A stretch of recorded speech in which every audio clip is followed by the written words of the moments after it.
Question है, if all the side of parallelogram touch a circle so that the parallelogram is a rhombus. जैसा ABCD क्या हमारा rhombus है, हमारा एक सर्कल है जिसका सेंटर O है। तो ये क्वेश्चन बोल रहा है कि पैरेललोग्राम का 4 साइड है, क्या एक AB है, एक BC है, एक CD और एक AD।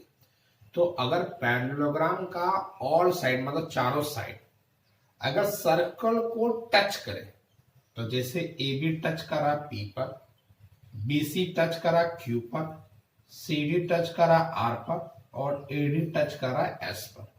तो पैरेललोग्राम का अगर चारों साइड अगर सर्कल को कहीं ना कहीं टच करे तो वह पैरेललोग्राम क्या होगा, रोम्बस। ये प्रूव करना।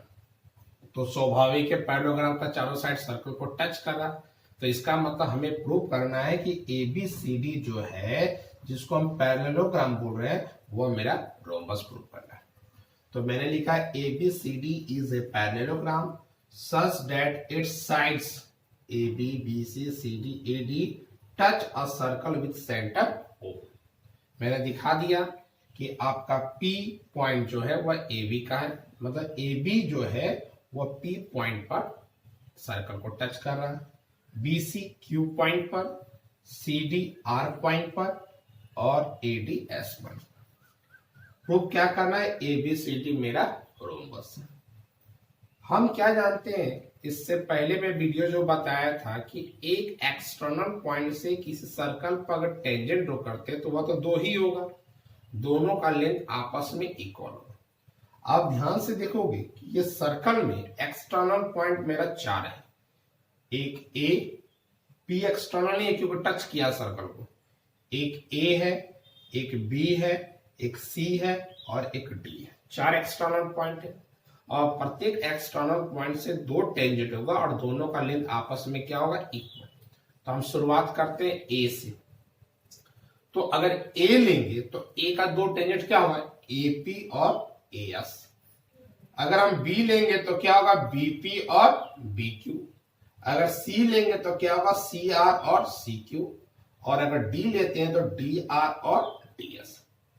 एक चीज हम जानते हैं कि पैरेललोग्राम का अपोजिट साइड इक्वल होता है। पैरेललोग्राम का जो अपोजिट साइड होता है वह क्या होता है, इक्वल। तो इक्वल में मेरा क्या है, P और R आ रहा है, इसीलिए हम P और R वाला को लेफ्ट साइड में लेकर चलेंगे।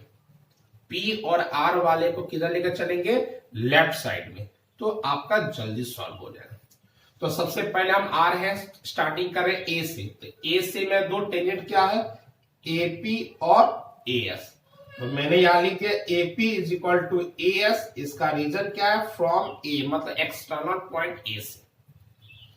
सेकेंड में हमारा B से लेंगे तो BP और BQ। तो मैंने लिख दिया BP is equal to DQ, tangent from external point B।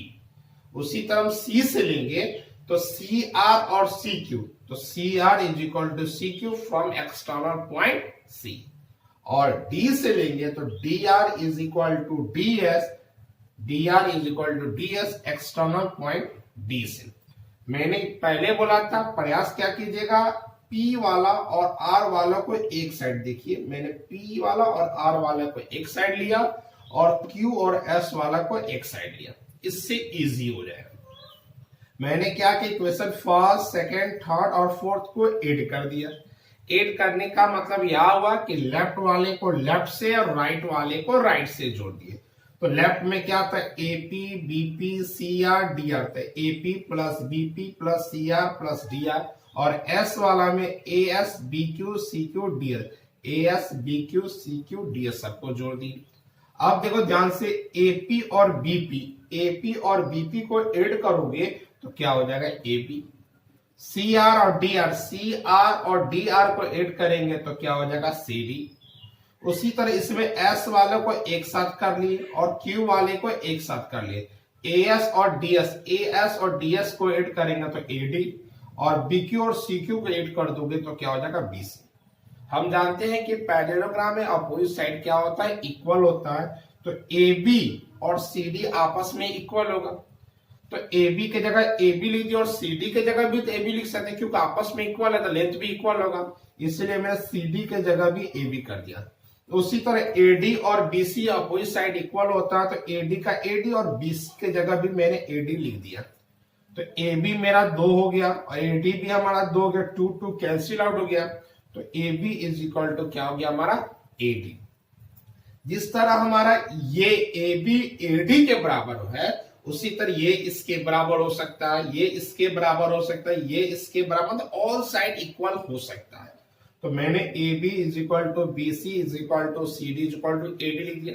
और जिस पैरेललोग्राम का ऑल साइड्स इक्वल होता है उसको हम लोग क्या बोलते हैं, rhombus. So A B C D क्या हो गया हमारा